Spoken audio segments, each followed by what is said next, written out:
Hi guys, James at Goddard Radio Moscow Beer and Meta Reviews again for you today with another beer review.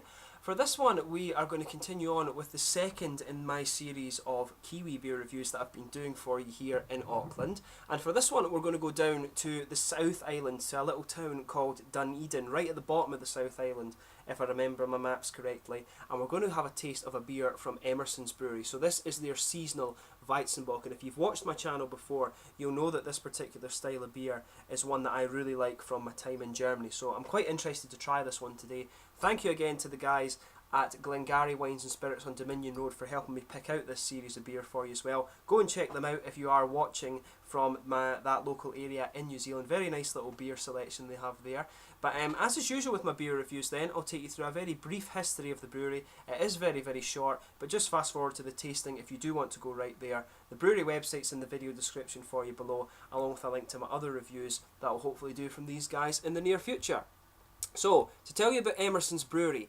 Emersons Brewery was founded by Richard Emerson in 1993 in Dunedin on the South Island in New Zealand, and he'd been inspired by his exposure to European beers which had come during a trip to Scotland with his parents in 1983. At that time he would have been running into the likes of the Broughton Green Mantle Ale, which was one of the first, or the very first, Scottish craft beer, so he would have been running into that about that time. But upon his return to New Zealand, he actually became disillusioned with the sort of Kiwi beers. They were all the sort of mass-produced things at that point, and so he decided to take it into his own hands and brew beer for himself. So the company was bought by Lion Nathan in 2012 after growing quite successfully gradually over the years, but Richard Emerson actually remained involved with the brewing, and the brewery essentially has independence within the Lion Nathan blanket. Lion Nathan are a sort of food and beverage company that cover Australasia, so they operate quite heavily in New Zealand and Australia, and I'm not sure if they do operate too much further afield than that, so it is a fairly localish operation.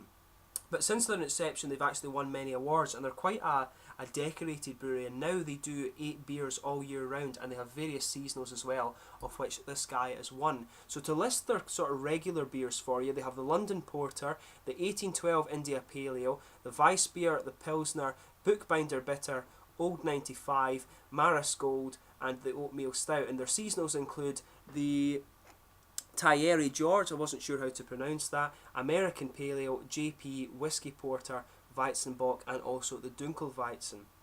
So, that's your sort of brief run through of the brewery, if you like. To tell you about this guy itself, it's an 8% Weizenbock beer. It doesn't actually say on the website the malts and hops that go into this guy, but I would guess that it would have New Zealand hops and probably some kind of German malts and things like that in it. I'll just bring up the camera and let you have a wee quick look at the artwork on this one. It's quite simple, but it's quite nicely done. I apologise for the light again. It's just filming at night, you get a little bit of bother sometimes with that, so I'll just flick it there. But you can see it's quite simply presented.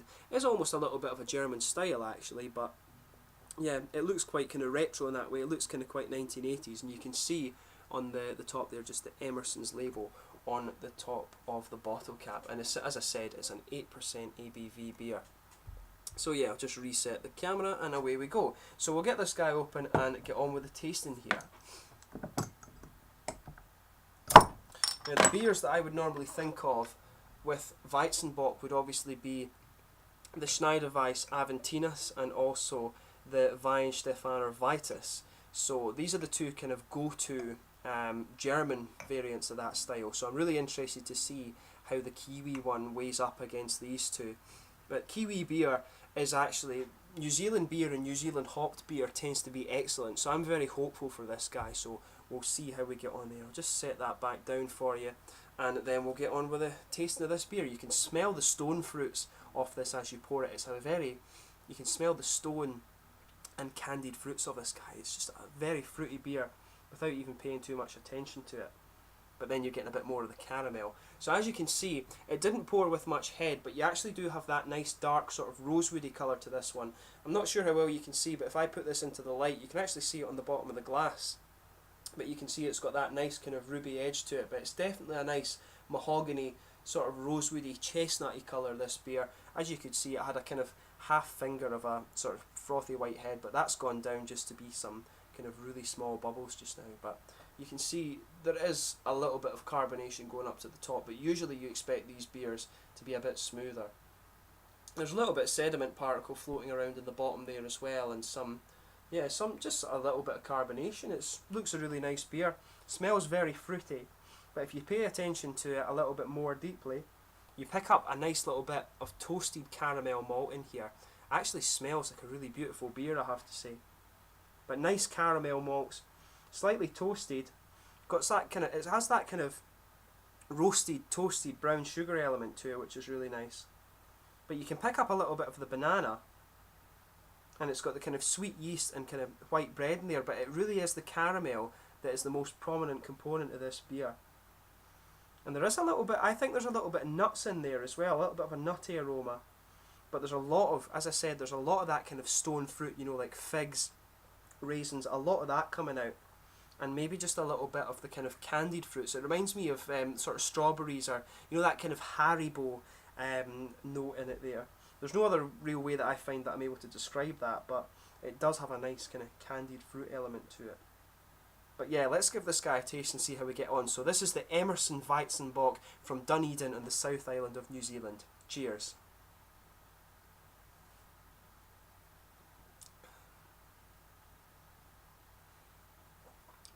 It's really interesting that it comes in with the really nice dark roasted sugars, and then it all of a sudden becomes very, very tart.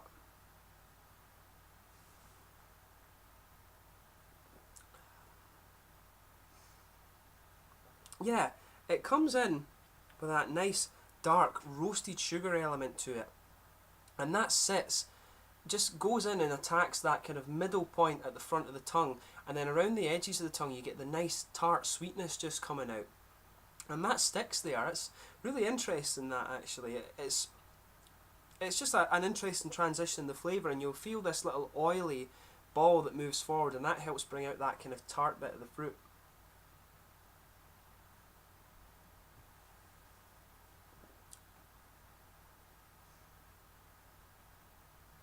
Yeah, so a nice bit of roasted caramel in there comes in the start. You've got that big bready element actually underlying. As you let the flavour progress a little bit more, you get a nice big bready element that comes out. There's a little bit of kind of sweet yeast just builds up around the back of the tongue, and just a little bit of banana. The banana flavour that is normally the characteristic of a Weizenbier is very subtle in this one. It just builds around the edges at the back of the tongue, but overall it's a nice big bready and yeasty base that just kind of covers the tongue, and then you've got the sweet caramel just towards the front and the sort of tarty fruit around the edge of this one.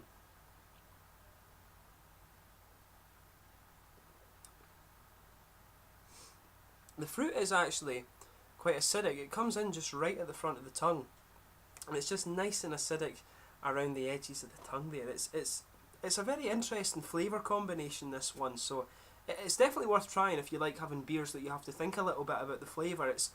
And I have to admit I do. I really love Bock beers like Doppelbocks and Weizenbocks and things like that, where you really do have so many elements of the flavour that you can just sit and pick away at it and see what's coming out. I'm like that with my music as well, and that's probably kind of passes over into my sort of beer tastes, if you like.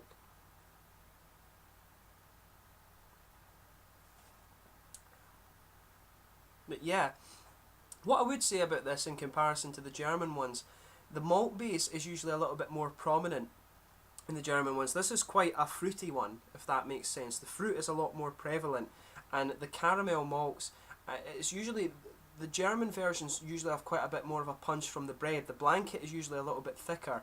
You do get a nice element of caramel and roasted caramel in this one, and it does linger, but the fruitiness, the sort of sweeter element of the beer rather than the plainer element, if you like, is quite a bit more prominent in that. I would say that in comparison to the German version. So it's a little bit different, but I quite like it. I do have to say I like this beer.